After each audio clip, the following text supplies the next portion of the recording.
Confusion లేని Kutch work లాంటి look వచ్చే విధంగా వర్క్ అనేది చూద్దామండి. ఇది కచ్ వర్క్ లానే ఉంటుంది కానీ చాలా సింపుల్గా ఉంటుంది. వర్క్ వచ్చేసి క్వైట్ ఆపోజిట్గా ఉంటుంది. హాయ్ అండి, నమస్తే. నా పేరు చంద్రకళ. మీరు చూస్తుంది కళ హోమ్ ఆర్ట్స్ ఛానల్. చాలా సింపుల్ ప్యాటర్న్స్ షేర్ చేస్తూ ఉంటాను.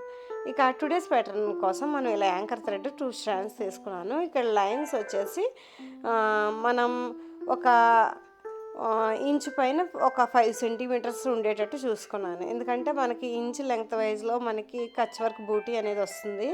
దాని గురించి ఇలా 2 లైన్స్ డ్రా చేసేసుకున్నాక ఇవి వచ్చేసి మనం చైన్ స్టిచ్తో స్టిచ్ చేసుకోవాలండి. దీనికోసం థ్రెడ్ 2 స్ట్రాండ్స్ తీసుకున్నాను.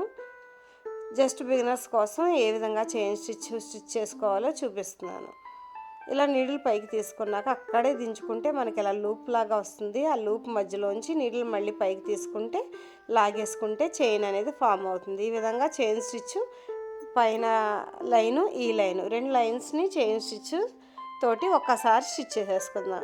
ఇంకొంచెం లావుగా కావాలంటే సింగిల్ స్ట్రాండ్స్ తోటి 2 టైమ్స్ స్టిచ్ చేసుకోవచ్చండి.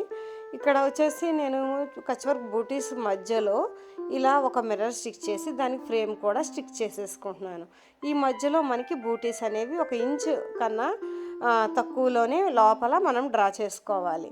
దీనికోసం మీకు ఏంటంటే ఇలా నేను ఆల్రెడీ స్టిచ్ చేశాను. మీకు కొంచెం అర్థం అవ్వడం కోసం ఇక్కడ పెద్దగా బూటీ డ్రా చేసి మీకు వర్క్ అనేది చూపిస్తాను.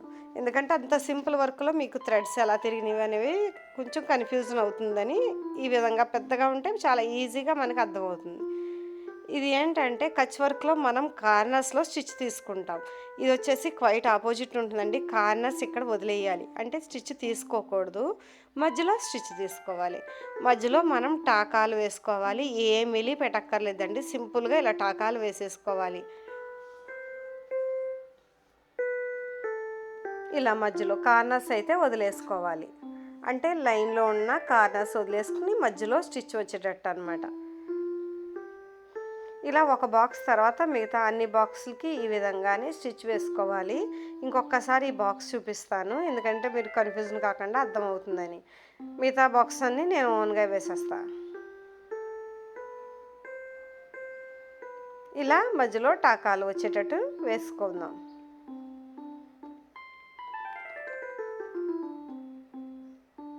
చూసారా, ఈ బాక్స్ కార్నర్స్ కూడా వదిలేసాను నేను. ఇలా అన్నీ వేసేసుకున్నాక నెక్స్ట్ వచ్చేసి ఇక్కడ థ్రెడ్ అనేది ఇక్కడ మనం ఎక్కడ ఫస్ట్ స్టార్ట్ చేసామో అక్కడ బాక్స్లో తీసుకుందాం. ఇది ఒక్కసారి చూస్తే మీకు అర్థమైపోతుందండి. ఇప్పుడు థ్రెడ్ బ్యాక్ సైడ్ తిప్పేసుకుని నీడిల్ ఇలా థ్రెడ్ కింద నుంచి తీసుకుని మళ్ళీ అగైన్ ఇలా కుడివైపుకి థ్రెడ్ అనేది ఎప్పుడు కుడివైపుకి వెళ్తుంది చూడండి.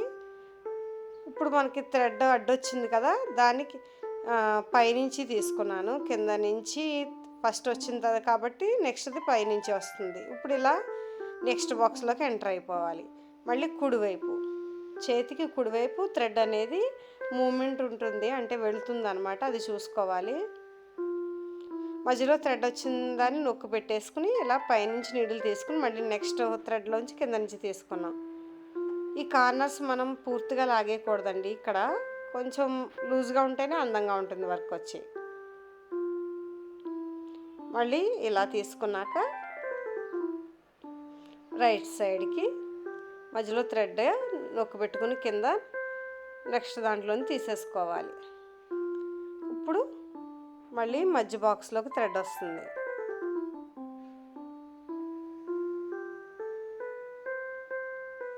మళ్ళీ నెక్స్ట్ బాక్స్లోకి. ఇది బాక్స్ పెద్దగా ఉన్న వల్ల ఇలా ఉంది. అదే బాక్స్ చిన్నగా ఉంటే సేమ్ మనకి పక్కన వేసాను కదండి బూటీస్, అవి కూడా సేమ్ ఇదే వర్క్లో చేసుకున్నవే. అచ్చం మనకి కచ్ వర్క్ లానే ఉంటుంది. ఒకవేళ రాంగ్ కనుక మనం తీసుకుంటే నీడిల్ మళ్ళీ బ్యాక్ సైడ్కి ఇలా తీసేసుకోవచ్చు.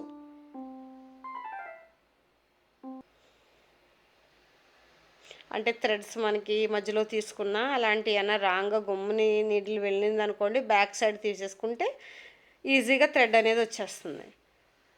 నేను ఇక్కడ మీకు ఫ్రేమ్ కదపకుండా చూపిస్తున్నానండి. ఫ్రేమ్ కదపడం చేస్తే మీరు మళ్ళీ కన్ఫ్యూజన్ అవుతారని ఫ్రేమ్ అసలు కదపకుండా లెఫ్ట్ హ్యాండ్తో తీసుకోవడం వల్ల ఒక్కొక్కసారి నాకు థ్రెడ్స్ అనేవి లెఫ్ట్ హ్యాండ్ తోటి నీడిల్తో తీసుకుంటే కనుక మధ్యలోకి వెళ్ళిపోతాయి కదా, అలాంటివి ఒకసారి బ్యాక్కి తీసుకుంటున్నాను.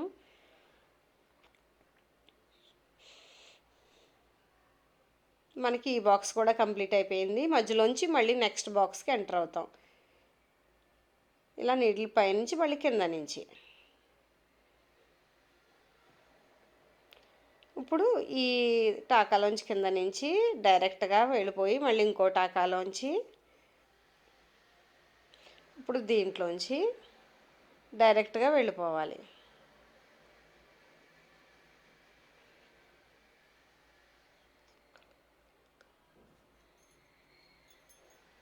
ఈ టాకాలోంచి మధ్యలో థ్రెడ్ని నొక్కి పెట్టుకుని మళ్ళీ నెక్స్ట్ టాకాలోకి స్ట్రాండ్స్ అనేవి 4 తీసుకోండి. 4 స్ట్రాండ్స్ తీసుకుంటే బాగుంటుంది కచ్ వర్క్ అనేది. 2 స్ట్రాండ్స్తో చేసుకుంటే వర్క్ అనేది అస్సలు అందంగా ఉండదు. ఖచ్చితంగా 4 స్ట్రాండ్స్ ఉండాలి, లేదా 6 స్ట్రాండ్స్ తీసుకున్నా ఇంకొంచెం మనకి గ్యాప్స్ అనేవి కనపడకుండా ఇంకొంచెం నిండుగా ఉంటుంది. నేను ఇక్కడైతే పైన వేసిన బూటీస్కి 4 స్ట్రాండ్స్ తీసుకున్నాను.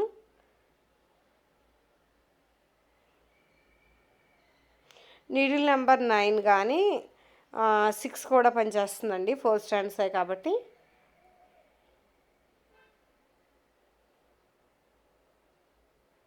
ఇలా లాస్ట్ దానికి వచ్చేసాక కిందకి నీడిల్ అనేది దించేసుకుంటాను. చూసారా, ఎక్కడ స్టార్ట్ చేసాం అక్కడ నీడిల్ మళ్ళీ అగైన్ దించేసుకోవాలి. ఈ విధంగా మొత్తం బూటీస్ ఇలా చిన్న సైజులో వేసుకుంటే చాలా ఎక్సలెంట్గా ఉంటుంది. అసలు మనకు కన్ఫ్యూజనే ఉండదు. జస్ట్ రైట్ సైడ్కి థ్రెడ్ అనేది మూమెంట్ చూసుకోవడం. ఒక్కసారి అబ్జర్వేటివ్గా వీడియో చూడండి. మరి బ్లౌజ్ చేసుకున్నాక మీ ఫీడ్బ్యాక్ అనేది అట్లీస్ట్ మీరు కామెంట్ చేయడం ద్వారా కానీ, వచ్చిన కామెంట్స్ లైక్ చేయడం ద్వారా కానీ, లేకపోతే వీడియోని లైక్ చేయడం ద్వారా మీరు సపోర్ట్ చేయొచ్చు.